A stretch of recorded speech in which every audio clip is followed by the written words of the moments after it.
Hi, this is Artist Tara Reed, and I have another sewing tutorial for you. This time we are going to be playing with the Gypsy Quilter's pre-cut battings to make a large bowl cozy and a plate cozy.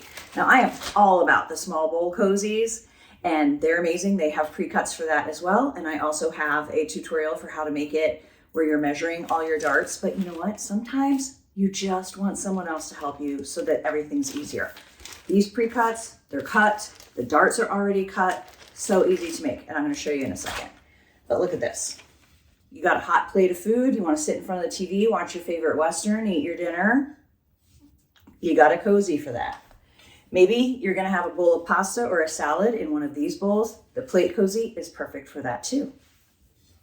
And then we have the large bowl cozy. And these are not, I wouldn't necessarily take this to sit on the couch and watch a Western, but great for potlucks, for barbecue, for just protecting your table if you're having a group of people over. And I mean, this is not a small Pyrex dish, and there's room to fit a bigger one in there. Now, the other thing I love about cozies is they are reversible. So whichever vibe you have going on that day, you can pick which side is forward. Doesn't matter at all. And then if you want to get fancy, you could do a quote block or do more. But honestly, when you're using these, you're only really seeing the corners. So to me, I'm about quick and done with this project. So let me show you how this works. Today, I'm going to show you how easy it is to make plate cozies with the Gypsy Quilter pre-cut batting. Of course, you can cut your own batting. I have tutorials for how to do bowl cozies like that, but sometimes you're just in a rush. You don't feel like cutting your own batting. You just want it to be easy. So I'm going to show you how to do that with this product. I'm using my Western fabric, Ride the Range from Riley Blake Designs. So this is going to be one side, this will be the other. And one thing I love about any kind of cozy is that they're always reversible. So that's a lot of fun. You need everything to be 100% cotton if you ever plan on putting it into a microwave. So just in case, I say go with cotton. So I have pre-cut my squares to 13-inch squares, and all of the directions are written right on there. Make sure you read through it before you start cutting. All right, so I usually use a Sharpie to draw a line from corner to corner because that is how I like to quilt my things, but let's see if this chalk line will work. Kind of hard to see. I think I'm still a fan. That's not too bad. You can really see that. Okay, so you can either use Sharpie or make a chalk line, your preference. And then you're going to stitch crossways. So before I do that, I want to make sure that the batting isn't going to move around on my fabric. So I like to put 4 pins and some clips just to keep it straight. Now, since we're just going to be sewing straight through, I usually put pins on these 4 sides and far enough away from the lines that I'm not going to have to take them out while I'm sewing. I can just whiz along. And then I put clips on either side of the line because this is what we need to keep from shifting. This part doesn't matter right now, so I don't worry about it. All right, so we're going to sew that, and when that's done, it's going to just look exactly like this. 2 stitch lines, take everything out, and then we will move on to the next step. So let's head over to the sewing machine, get that done. As I mentioned, everything needs to be 100% cotton if these might find their way to a microwave, and that includes your thread. So I'm going to use some brown cotton thread, and I'm going to sew just across each of these squares. You need to trim these corners. And now we dart. So the beauty of this pre-cut batting is that this outside is already pre-cut and these darts are cut, which makes it a lot easier. You don't have to measure anything. So you're going to fold it in half and line up the sides. And then you're going to line up this edge of the dart.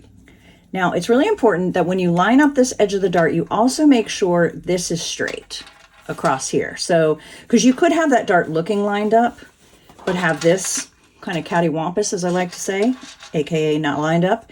And then the shape is going to be off and it's not going to match the other half as well. So you're going to do 4 darts on each side, so 8 darts in total with a 1/4 inch from this edge.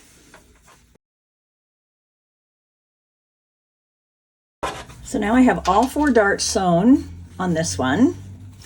And then all I need to do is come back with scissors and trim that fabric so that it is even with the batting at the dart lines. All right, so one side's done. Now to do the other half. Now that we have these both quilted and darted and trimmed, we're going to put them together. So you just need to flip one so that they are right sides together. And then match the darts.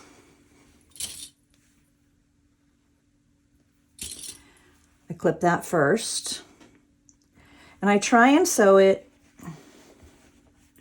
so that one dart goes one way and one goes the other way, just to decrease the bulk a little bit, because that is a bulky spot to sew over. Then I match the curves. Now you need to leave part of a straight edge open for turning. And so what I like to do is I have a couple of these smaller clips. So I'll either just put a small clip where I want to end, and I'm going to start right before this dart, or I will put 2 clips just so if I'm on a roll, I don't go all the way and then have to use my seam ripper. Okay, so we're going to take this back to the sewing machine. We're going to sew all the way around, leaving an opening to turn. Now, if we're just going to leave part of this straight away open, which is what I do because it's the easiest to then press under and hide, it's not a very big opening for this big and this bulky of a thing to turn.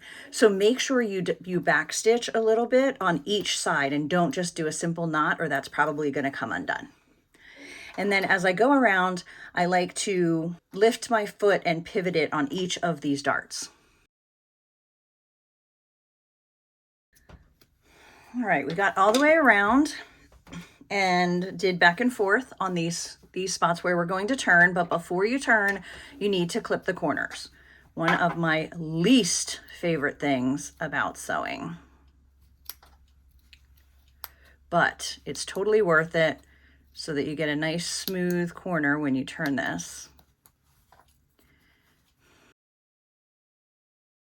And so now we just need to turn this right side out. Like I said, it's not a huge hole to turn this big of a bulky thing. So one thing that I do is I try and immediately flip that so that there's not as much strain on the stitching. So I flip both sides and then just start pushing and pulling the rest of it through.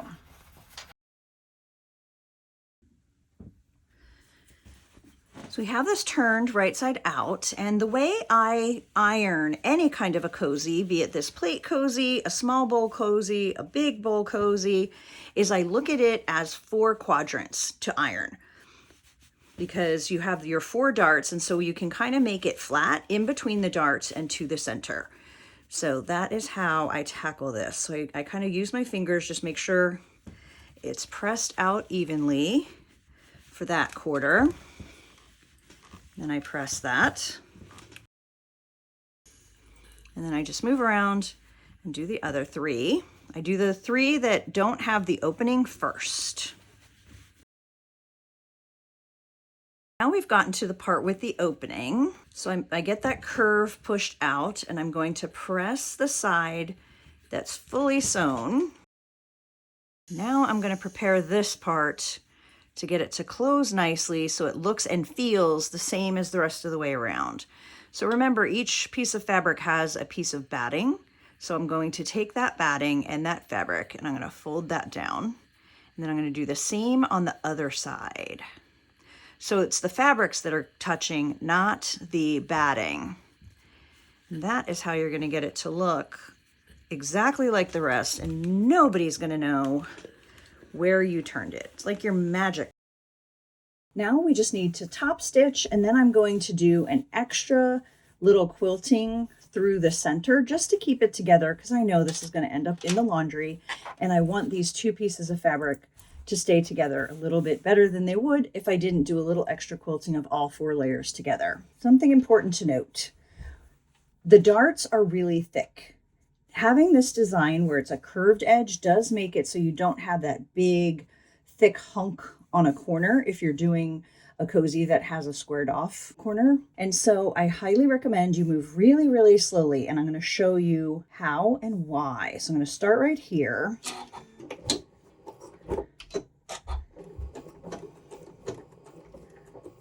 And this we're just top stitching to, again, keep everything in place and also to close the area where we turned without anyone knowing where it is.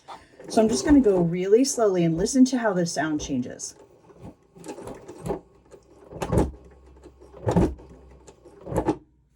See, it's a lot for a needle to go through. So if you just go really slowly on the darts, then you can go faster on the rest. And if you do happen to break a needle, just you're in the Broken Needle Cozy Club, because I think everyone's done it. This could just be done, as I said, but I'm going to do a little extra quilting. And I just am going to run a line this way and this way, not all the way up the darts, just about an inch, inch and a half in from the darts and just straight through. That's going to secure each layer of fabric and batting a little bit more, and it's going to just give a different design. Because if I tried to go right along this stitch line, it's most likely not going to line up perfectly over here. So it's just going to look a little bit better and be more secure this way. And there we go, and it's reversible.